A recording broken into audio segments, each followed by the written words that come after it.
Il y a de cela un an, en janvier 2024, le Centre de recherche politique de Sciences Po, le CEVIPOF, publiait un constat alarmant. Méfiance, lassitude et morosité dominaient l'état d'esprit des Français. Moins d'un tiers se disaient satisfaits de leur vie. De nombreuses autres études vont dans ce sens, montrant que chez les 18 à 24 ans, entre 25% et 40% des Français présentent des symptômes dépressifs. Cette fatigue d'être soi, déjà analysée par le sociologue Alain Ehrenberg en 1998, semble aujourd'hui être endémique. Selon l'OMS, la dépression toucherait environ 280 millions de personnes dans le monde. On parle d'un vrai problème. Les crises s'accumulent avec le terrorisme islamique grandissant, les guerres que ce dernier impose, entre autres, et le prix humain à payer, les tragédies personnelles, les tragédies collectives, la solitude. On peut parfois avoir l'impression que rien ne va plus. Et là, au milieu de l'hiver, dans le froid et l'obscurité, vient Hanouka, la fête des Lumières, qui nous offre pourtant un message d'espoir. Chaque soir, durant 8 jours, nous allumons une lumière de plus, jusqu'à illuminer pleinement la nuit. C'est beau, certes, mais n'y a-t-il pas là une idéalisation romantique, faisant abstraction de la douleur, voire une incartade? D'ailleurs, dans la paracha, généralement lue à Hanouka, Réhouven, dans une discussion mouvementée avec ses frères, rappelle une scène poignante que nous ignorions jusque-là. Yosef aurait supplié ses frères de l'épargner.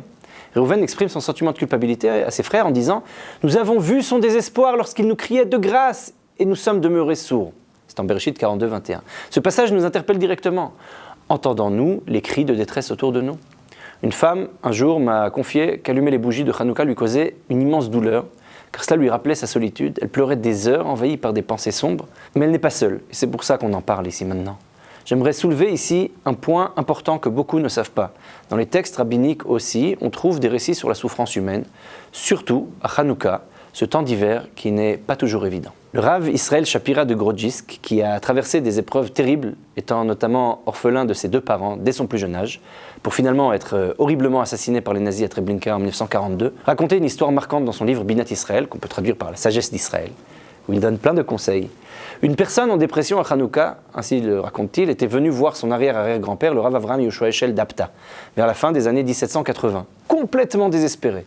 Le Rav Eshel lui conseilla de faire un exercice de pleine conscience, de mindfulness, c'est-à-dire qu'il devait se mettre devant les bougies juste après l'allumage, contempler les bougies et se laisser inonder par toutes les pensées qu'il avait sans les juger, juste être présent, respirer et regarder. Selon son témoignage, cela l'a grandement aidé à trouver un repos intérieur dont il avait besoin et ça lui a permis de dormir de manière sereine. Le Rav Israël Shapira de Grodjisk ajoute que l'histoire même de Hanouka, telle que se voit dans la liturgie, dans la prière, réside dans le fait de savoir qu'il y a une lumière au bout du tunnel, que même dans l'obscurité, il y a toujours une lumière qui illumine, que Dieu est avec nous. On a le droit, et c'est tout à fait légitime, d'être triste, bouleversé, sous le choc, en deuil, dans l'estompement traumatisé par les lumières d'âme qui s'éteignent, ajoute le Rav Shapira. Mais il faut se rappeler que finalement cela va passer, que rien n'est figé ou statique. Voilà ce qu'il voyait dans la flamme de la bougie, un mouvement, une lumière.